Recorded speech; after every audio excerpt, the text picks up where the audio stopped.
Hello everybody, welcome to Have You Seen This, where me and my brother Joel force ourselves to watch movies. Joel, last time you told me to watch Iceman, a great movie of a bad man, very bad mind and bad character called Richard Kuklinski, who is a real life contract killer for the mob, who killed people without any, without any second thoughts, and was captured later and imprisoned. In prison, they made these. They made at least two um, huge interviews with this guy. Interviewing him about what he did, why he did it, what he felt. I've seen these interviews a few years ago and was stunned by how this man, this man thinks. He was a very dangerous man, and he didn't have any consciousness about anything that he was told to do. And even when he was not told to do something, he did whatever he wanted and killed people for just looking at him the wrong way. So this is the movie about this man, Richard Kuklinski, the Iceman. A very good movie. Um, it's it's um, it's a cool movie because of a few things. First of all, the cast. I mean, the cast. We see Ray Liotta, whom I love very much. He's an awesome actor. He was almost played by Benicio del Toro, but later replaced by Ray Liotta for whatever reason. But I mean, Benicio del Toro would have been also a great choice, but I just love Ray Liotta, and this is another movie where he's just boom, he's just awesome. Okay, there is Chris Evans in this movie. There is James Franco in this movie. There is Winona Ryder in this movie. Who else? We got little surprise, David Swimmer. Almost didn't recognize him. Um, in a cool role. I mean, a very cool character. Not a cool character, but a cool character to play. So this movie is.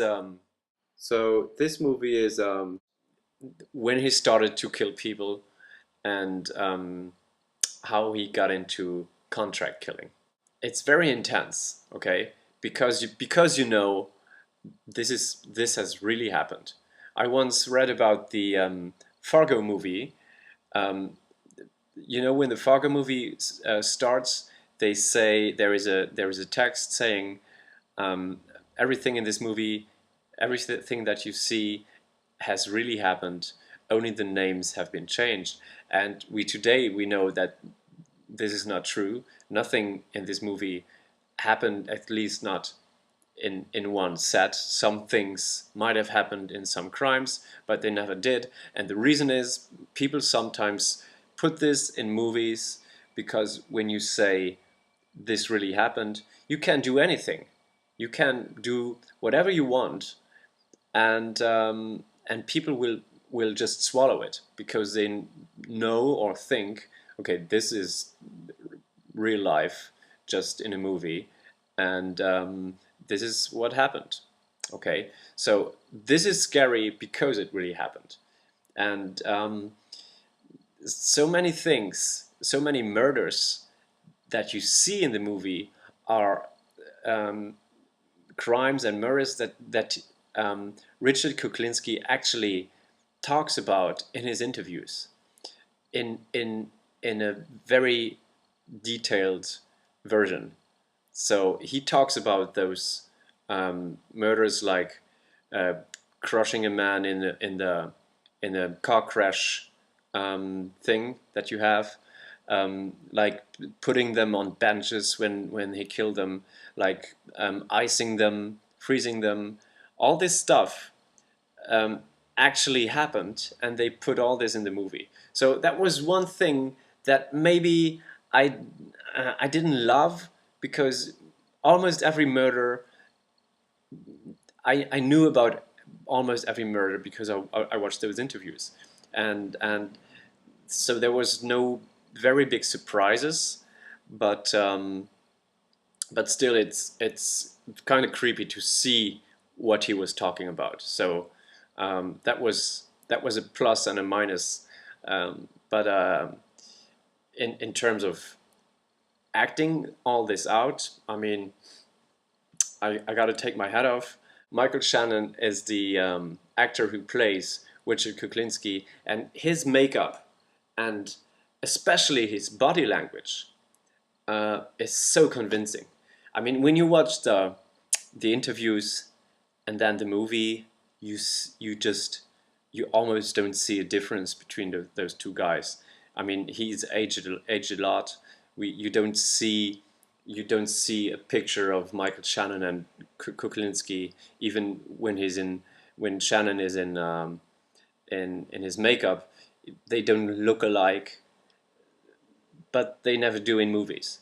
But his body language, man, that was really a thing. The thing he does with his mouth, he's constantly like chewing gum all the time. That's, but he's not. He's just playing with his mouth. He does that in the movie, and he does it very convincingly. He does that on specific times, specific moments. He does that, and it's I think when he's angry or when he's thinking a lot. Stuff I can't say, but when you see it, you go, oh wow, this is him. This is scary, okay. And then they went and to, I think, 4 or 5 different stages of his hair, his facial hair, and the way he dresses throughout his life. That is actually very convincing when you see the photos of the real guy and you see the movie. This is you can compare those, and this is very well made. I love when little details are really taken care of in movies that portray someone who really existed. Also, a surprise is James Franco. He was cast as the guy. I think he was called Freezy in real life and Smoothie in the movie, or is it the other way around? I don't remember. But he was cast as this guy first, but got replaced by Chris Evans. And boy, Chris Evans, he was amazing. I didn't recognize him for the first. I mean, the first 2 scenes. I knew I know this guy, but I didn't recognize him. Even when I thought, could this be Chris Evans? I It took me a while. What I also liked was they didn't go too much into his childhood. You just have to accept that he is the way that he is. You usually in movies where the bad guy is the protagonist, you have to kind of give him an excuse for him to be the way that he is. And most times you go in his past and say, okay, someone killed his wife. That's why he is that way. Kuklinski doesn't have that, but what he does have is he is a family man. He is, in the one hand, a very mad killer, but in the other hand, he loves his wife and his children, and that's the only thing he cares about. And you see that very good because the only times ever that he shows real emotions is when he's around his family. In whatever cases it might be, good, happy times or bad times, he only shows emotions for his family, and that's very important for a Kuklinski movie, I think. So I believe they did this very well, and it was very important, for the balance of the movie to put this in. You don't think any better of him, I guess, but you kind of need that balance. Now let's come to the end of this. I want to finally give you the next movie, and it's Barry Lyndon by Stanley Kubrick. Even though it's long, it has some great camera shots. It's an amazing story. It's an unbelievable story, and there is some great characters in. So We'll see what you think about it. You have to watch it. Okay, bye bye. See you next week.